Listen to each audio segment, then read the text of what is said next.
Ça me semble important qu'on reprenne peut-être la carte d'identité de la colère. En fait, c'est à la fois des sensations physiques, mon visage s'enflamme, je rougis, je trépigne, mon cœur s'accélère, rien à voir effectivement avec un temps de calme. C'est un vécu, un ressenti psychique également. Je suis fâchée, furieux, irrité, exaspéré, indigné. J'éprouve de la rage, de la hargne. Donc c'est un vécu, mais également des mots peuvent être posés sur ce vécu. C'est également l'expression d'un besoin. Ça permet d'exprimer son désaccord. La colère, c'est moins de communiquer sa frustration. Le but de la colère, c'est de fournir finalement l'énergie nécessaire pour affronter l'adversité du monde et s'imposer en tant que personne.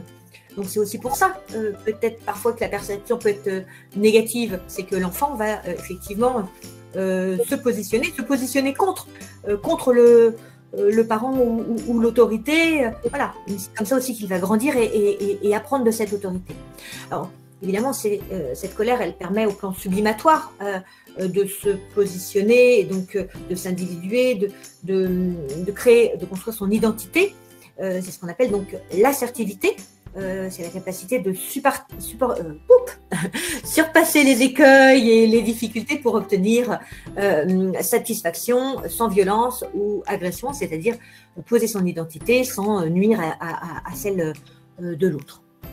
Alors, comment réagir lors d'une crise? Une crise n'est pas nécessairement l'émotion de colère, mais la colère peut conduire effectivement à la crise. Donc il n'y a pas 36 000 issues. On va aller vers le calme ou la décharge.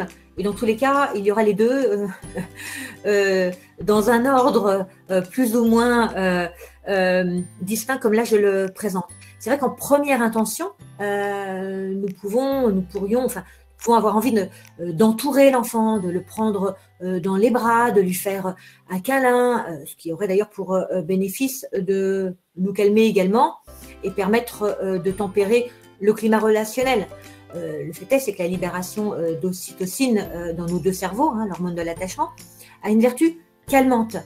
Mais nous ne sommes pas toujours en fait dans cette disposition affective, dans cette disposition psychique de faire un câlin. D'abord du fait de nos propres émotions. Un enfant en colère, ça peut être un enfant bruyant, un enfant que l'on souhaite peut-être contenir plus que câliner. Et puis il se peut aussi, l'enfant peut être déjà allé trop loin dans son bouleversement émotionnel. Le rage explose avec trop de véhémence ou d'agressivité. Et là, donc, ni l'adulte, ni l'enfant n'est en disposition, effectivement, d'être dans du portage, de l'enveloppement. L'enfant aura alors moins besoin d'être immédiatement contenu, peut-être libéré. Il conviendra alors, à l'inverse, de lui offrir la possibilité d'exprimer corporellement ses tensions intérieures, de les extérioriser, mais dans un espace qui soit donc non relationnel, mais malgré tout contenant et non dangereux pour lui. Il aura en effet besoin de taper des pieds, peut-être de se rouler au sol, de crier, de sortir toutes ses tensions. Et cet espace ne peut absolument pas être la pièce commune. Et on va éviter effectivement que ce soit ostensible, visible, pour éviter le regard réprobateur de l'entourage.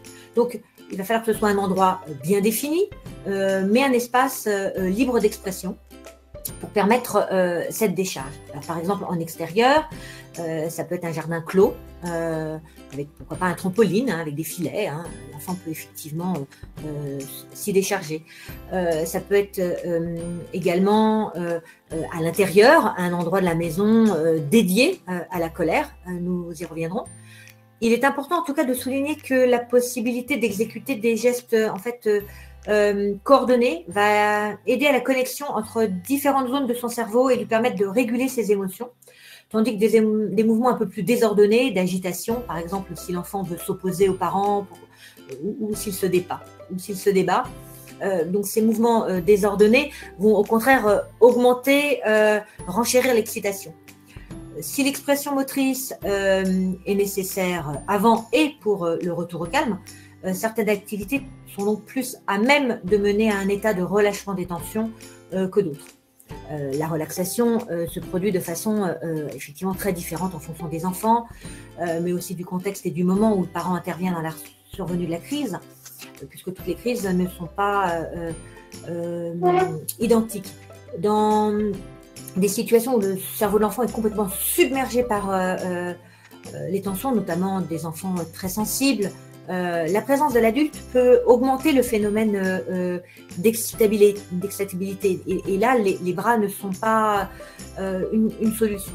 L'enfant va avoir avant tout besoin de se retrouver, de se rassembler, et cela peut nécessiter un isolement cadrant ou un ferme encadrement corporel, mais voilà, c'est quand même plus délicat. Ça va nécessiter effectivement, comment dire, d'être dans un mouvement un peu de contention qui permettra, oui, en termes d'enveloppement, de calmer leur système d'alarme.